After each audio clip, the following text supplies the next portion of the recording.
l'Église. Donc c'est avec son esprit qu'il réforme l'Église. Pourquoi? Parce que le Saint-Esprit, c'est la marque de Dieu en l'homme. Le Saint-Esprit, c'est le dépôt de Dieu en l'homme. Donc du coup, aujourd'hui, on interagit. Il dit, la Bible l'appelle le consolateur. Jésus dit dans Jean, il dit, lorsque le consolateur sera venu, l'esprit de vérité, il vous conduira dans toute la vérité. Il vous enseignera. Il prendra des choses en moi et vous les communiquera. Donc le problème, la réforme que nous sommes en train d'amener, des pionniers aujourd'hui sur la terre, le terme exact c'est pionnier, parce que les apôtres sont des pionniers.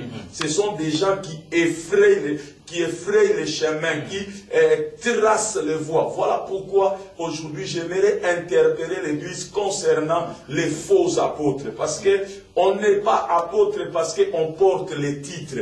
On n'est pas apôtre parce qu'on a des cartes de visite écrites apôtre. On n'est pas apôtre parce qu'on a 5, 6 églises.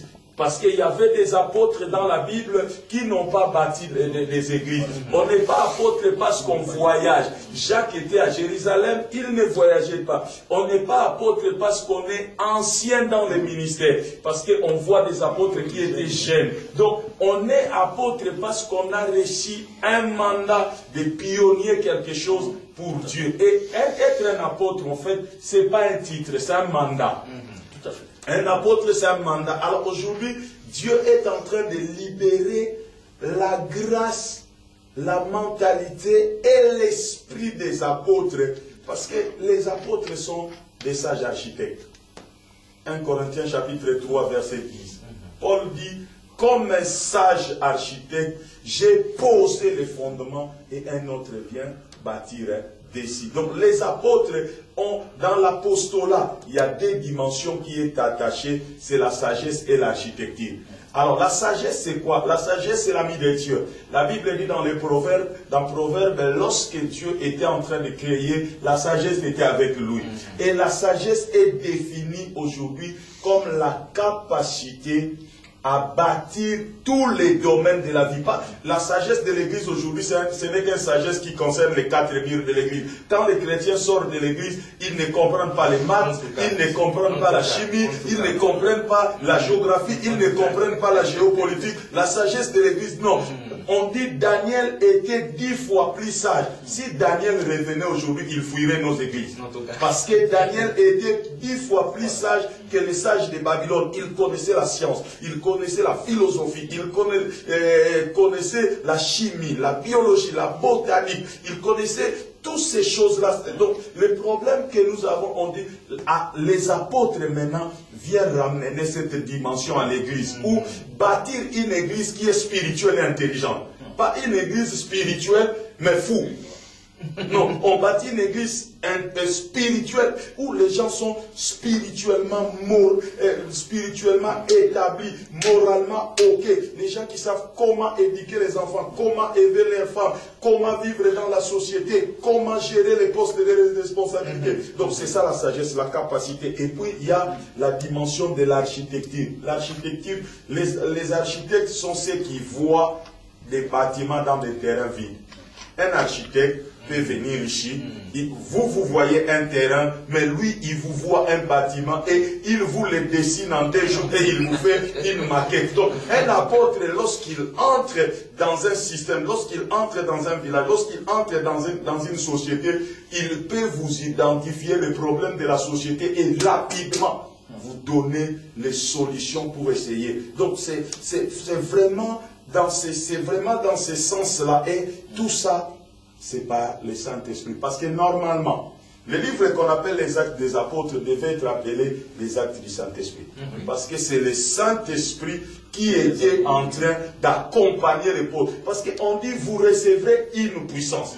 Parce que l'apostolat demande une puissance. Et je vais faire une parenthèse rapidement dans quelque chose qu'on a dit, quelque chose que vous avez dit, le révérend a répondu à ça, mais j'étais très touché du terme utilisé.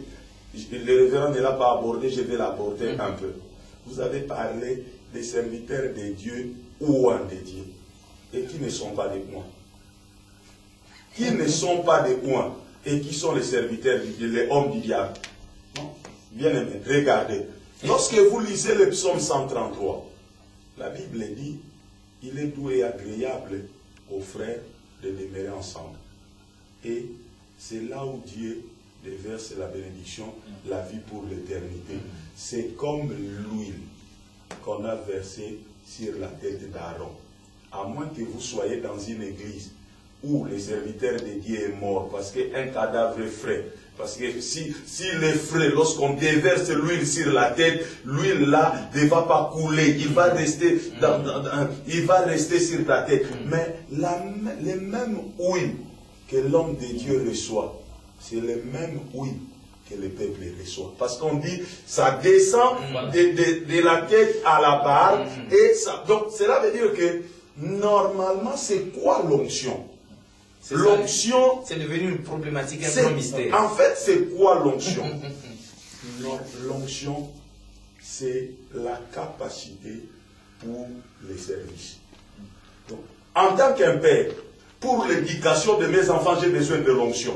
Tous les jours, quand je prie, je dis, ouin-moi Dieu à être un père pour mes enfants. Ouin-moi Dieu à être un père pour... Donc, c'est la capacité qu'on reçoit. Parce que Christ dit, l'Esprit de Dieu est sur moi parce qu'il m'a ouin. Donc, on reçoit l'onction pour les services. On ne reçoit pas l'onction. Et puis, l'onction, regardez comment l'onction est produite par l'unité. On dit, et c'est là où Dieu... il est doux et agréable.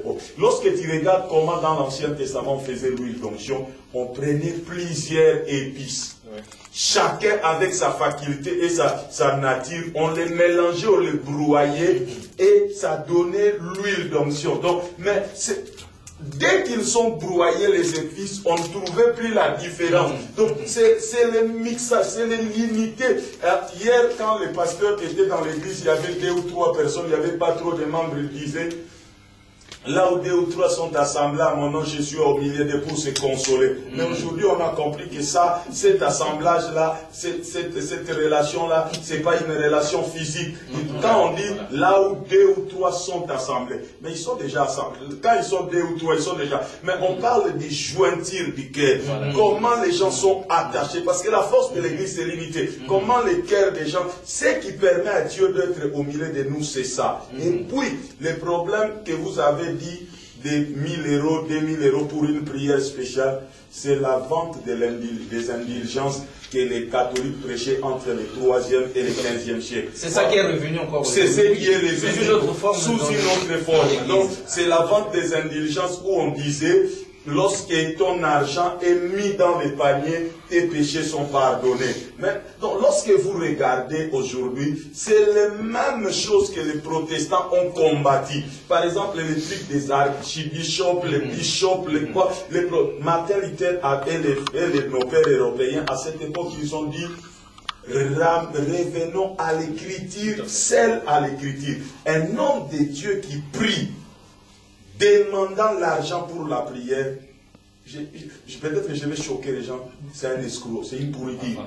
Parce que, regardez, la Bible dit Dieu ne fait pas exception de personne. Hein?